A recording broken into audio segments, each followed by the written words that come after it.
What is your opinion on my crusade? God be pleased with my sacrifice.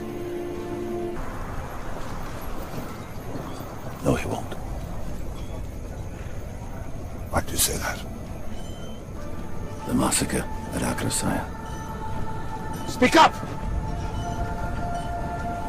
When you had us herd 2,500 Muslim men, women and children together, a young woman at my feet, with her hands bound, she looked up at me. It wasn't fear in her eyes. It wasn't anger.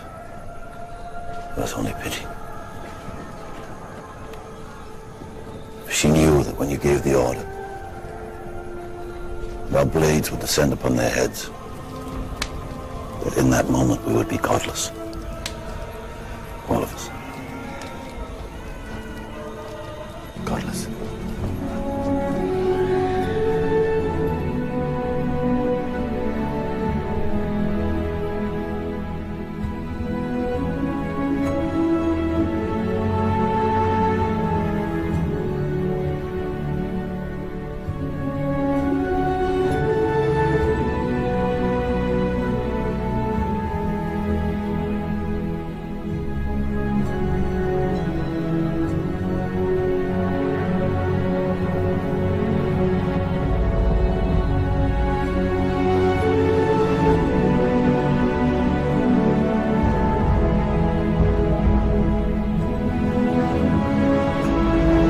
Let's remember here, the people we are fighting today, we funded.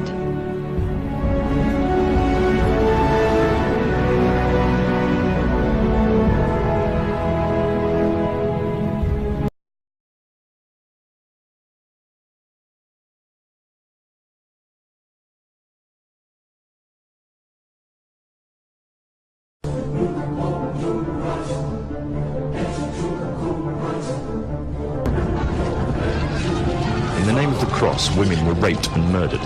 Children were put to the sword, and it is said that blood ran in the streets knee-high to the horses.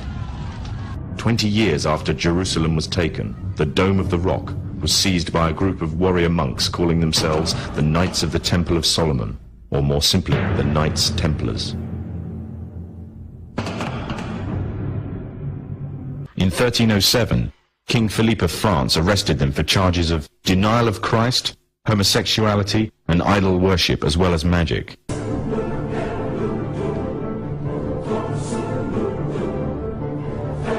Pope Clement V declared all Templars as heretics to Christianity, ordering all their properties to be seized.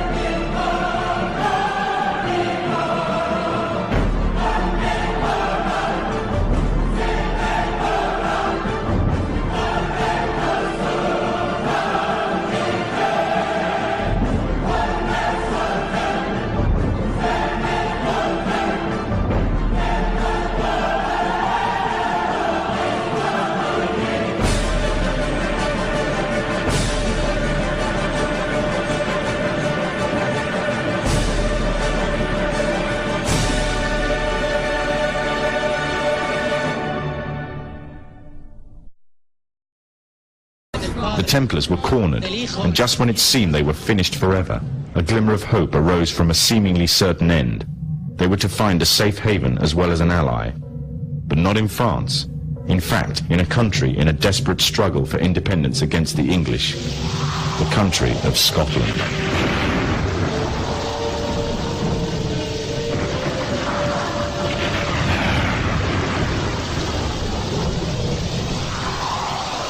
For some, Scotland's hope of independence had died with the death of William Wallace.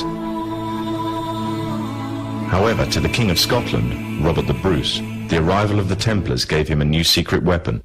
Their experience, gained over 200 years of fighting the mighty armies of Islam, had made them expert in combat and warfare, and more than a match for any army brought before them.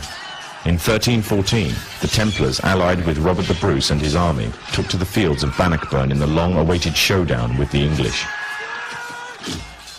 Robert the Bruce's foresight paid off. the 25,000-strong English army suffered a humiliating defeat at the hands of only 6,500 men. The dream of an independent Scotland had finally been achieved.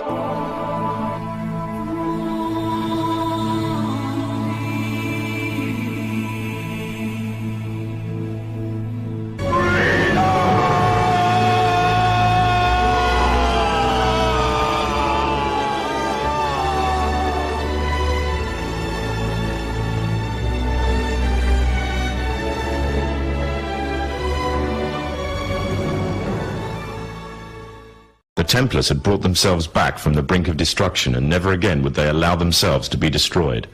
This time they would control the country by controlling its kings.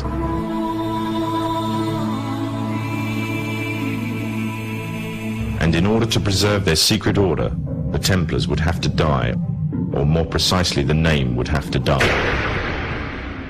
Their descendants became the true power of Scotland. In 1603, the death of Queen Elizabeth I left England without an heir to the throne. By virtue of descent, King James V of Scotland became King of England.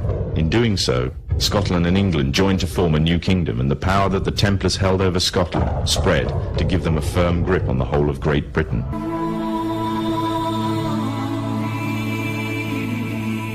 All the time they were planning, regrouping, and infiltrating positions of power in all corners of the kingdom. They had grown in both number and strength, and were now ready to coin a new identity, free from their reputation of the past, and given credibility by none other than the monarchy and aristocracy of England. And the name they chose for themselves was a name that would be known by many, but understood by a few. This new name, the Freemasons.